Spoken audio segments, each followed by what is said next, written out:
মহাশিৱৰাত্ৰি বুলি ক'লে বিশেষ হৈ পৰে শিৱসাগৰ।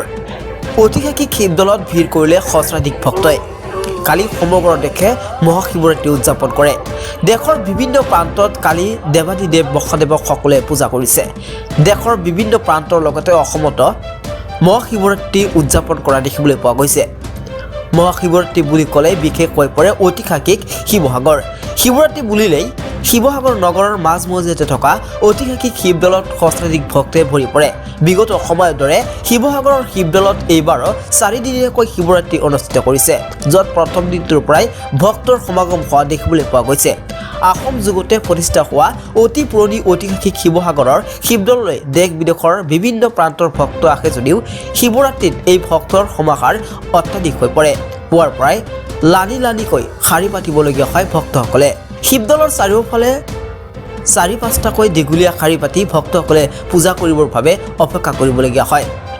মহাশিৱৰাত্ৰি বিশেষ হিচাপে শিৱদৌলৰ চাৰিওফালে শিৱসাগৰ পুখুৰীৰ পাৰত প্ৰায় 500ৰো অধিক বিপৰীয়ে ভক্তসকলক বিশেষ আকৰ্ষিত কৰাও দেখিবলৈ পোৱা গৈছে। ঘৰুৱা প্ৰয়োজনীয় সামগ্ৰী, খাদ্য সামগ্ৰীকে ধৰি বিভিন্ন ধৰণৰ সামগ্ৰী উপলব্ধ হোৱা বিপণীসমূহে গ্ৰাহকক বিশেষ আকৰ্ষণ কৰা দেখিবলৈ পোৱা গৈছে। 4 দিনীয়াকৈ অনুষ্ঠিত হোৱা শিৱৰাত্ৰিত ভক্তৰ যাতে কোনোফালে অসুবিধা নহয় তাৰ ওপৰত গুৰুত্ব প্ৰদান কৰি শিৱসাগৰ জিলা প্ৰশাসনে বিশেষ গুৰুত্ব প্ৰদান কৰাও দেখিবলৈ পোৱা গৈছে।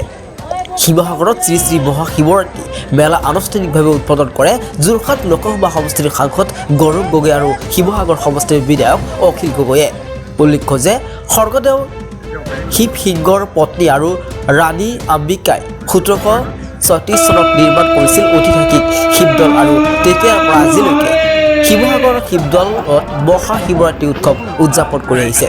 যোৰহাট লোকসভা সমষ্টিৰ সাংসদ শ্ৰী গৌৰৱ গগৈ আৰু শিৱসাগৰ সমষ্টিৰ বিধায়ক অখিল গগৈৰ উপস্থিতিত উদ্বোধনী অনুষ্ঠানৰ আৰম্ভ হয়।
ইয়াৰ পিছতে আমি মঞ্চলৈ আমন্ত্ৰণ জনাব বিচাৰিছো। আমাৰ আমন্ত্ৰণ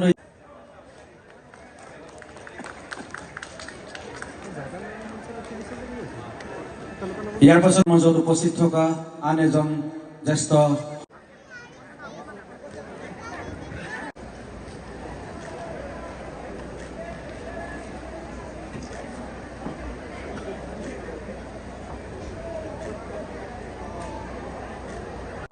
সাংসদ শ্ৰীযুত গৌৰৱ গগৈদেৱক উপস্থিত ভক্তগণ ৰাইজৰ পূজা ভাটি আনুষ্ঠানিকভাৱে উদ্বোধন কৰিবৰ বাবে গৌৰৱ গগৈ, আমাৰ উপায়ুক্ত আয়ুষ গাৰ্গ ডাঙৰীয়া,